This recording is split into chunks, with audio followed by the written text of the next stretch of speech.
You are your brand. Let's talk about it. Hey everyone, it's Dawn Morton-Young, aka the Diverse Leaders Coach here, and I hope that everyone is doing super well. So we are on to step 2, video 2 of my series on how to begin.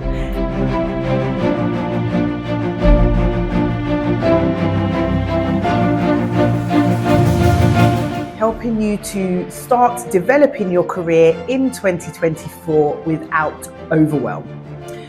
So in the previous step, we established what your baseline is, so where you are now exactly. And whatever that picture looks like, it doesn't matter because you just can't measure improvement without a baseline. So today, we're going to continue our beginning steps with you. So how are you presenting as a leader now? And how do you want to present? What is your personal or professional brand?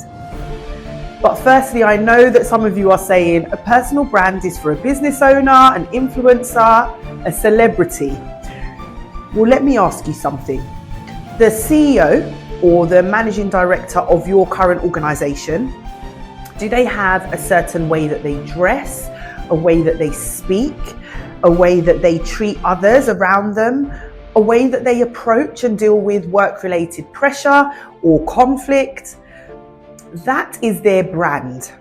And it's important because people buy into you before they buy into your work rate, your skill level, or even your authority as a leader. And we're going to talk a bit more about that shortly. A leader's personal and professional brand is essential because it shapes how others see them. So your team, your co-workers, and the wider industry that you're in.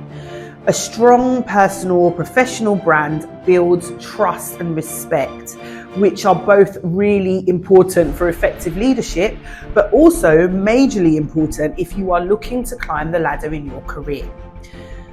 Now, please don't think that I'm saying that you should emulate your CEO or your director's brand. What I'm going to be guiding you to do is to think about the personal brand that you want to have. So how do you want to be perceived? When I'm working with clients who are looking to establish themselves as leaders within their organization, or they are feeling a bit lost with who they are as a leader, one of the first things that we do is to create their leadership avatar. And that's to be really intentional with the person that they want to be and how that aligns with their career aspirations. So I say all of that to say that your personal and your professional brand can open doors for you, opportunities, partnerships, new networks.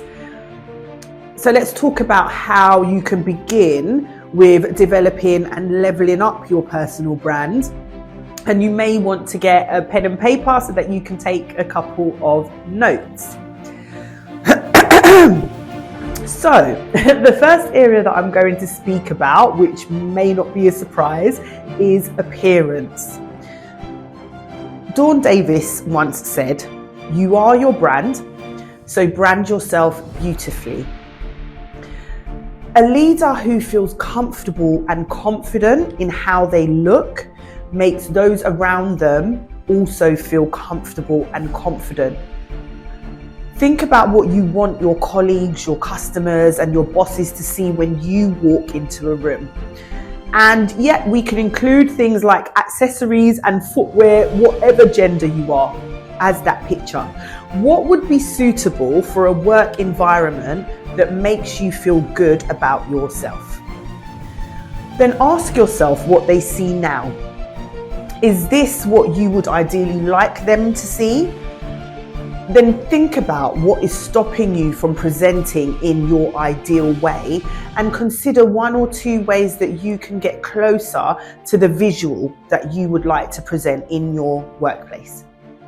So you have all seen me on camera for a couple of years now, and part of my brand is that I change my hair often. I don't always dress super formal to come on camera. I might wear quirky printed stuff and hats, but I'm always Dawn. I'm always a diverse leaders coach. You always know what I'm going to come and say to you, which leads to the next part, which is about your knowledge and your skills, which is another big part of your personal brand.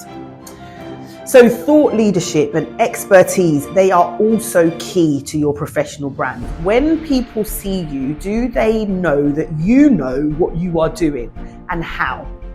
How do you ensure that your expertise, your thought leadership is well known amongst colleagues and clients? To develop your brand in this area, you can do things like sharing your knowledge on relevant matters in meetings or even at the water cooler.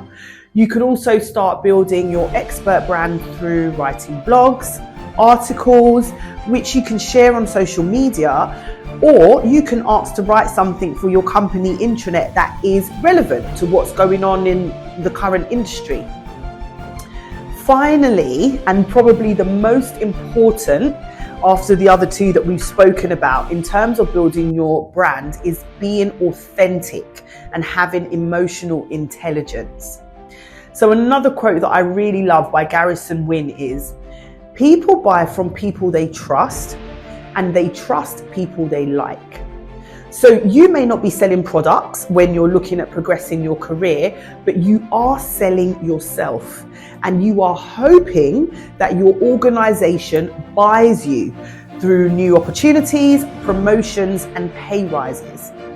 So will people buy from you? Do they like you? Being genuine, showing empathy, and connecting with others on a personal level are what can really set your brand apart. So that's it from me for today's video and step 2 of the How to Begin series. You now have your baseline and have today learned how to envision and start to put into action who you want to be as a leader and what that means from your professional brand perspective. Next time, I'm going to give you an easy plan to find your next best step in your 2024 career development journey. Please like, please share, please subscribe, all of the good YouTube stuff that people do, and I will see you next time.